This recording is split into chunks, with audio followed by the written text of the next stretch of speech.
پری بناگوش خمید در فصل بهار.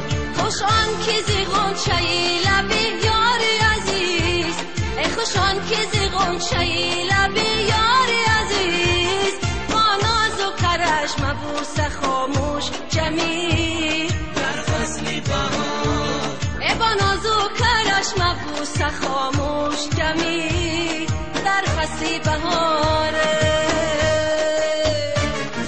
شینم شینم بشینم ایچی کشوزی، چینم چینم بچینم گلی نوروزی، شینم شینم بشینم ایچی کشوزی، چینم چینم بچینم گلی نوروزی.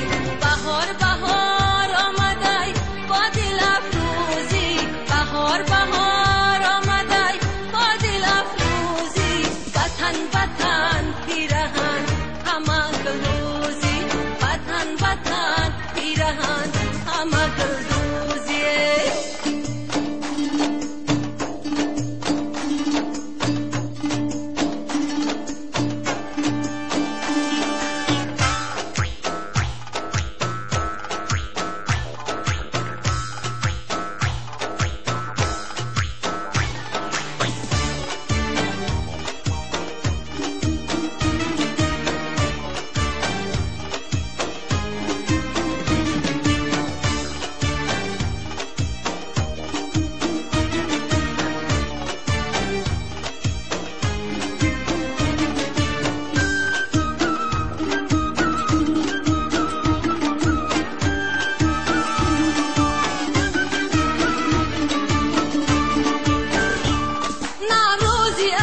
نشان آغاز نمود در فصل بهار.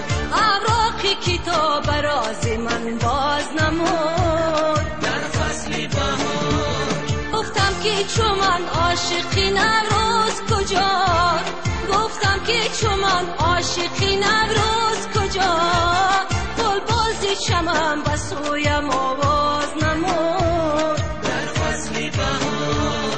ای بلبل ز چمن به سویم آواز نمود در فصل بهار.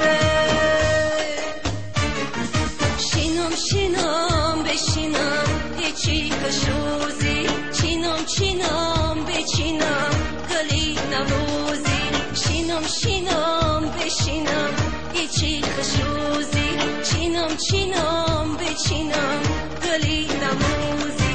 بهار بهار آمدای با دل افروزی، بهار بهار آمدای با دل افروزی، وطن وطن پیرهن همه گلروزی، وطن وطن پیرهن همه گلروزی، وطن وطن پیرهن همه گلروزی، وطن وطن پیرهن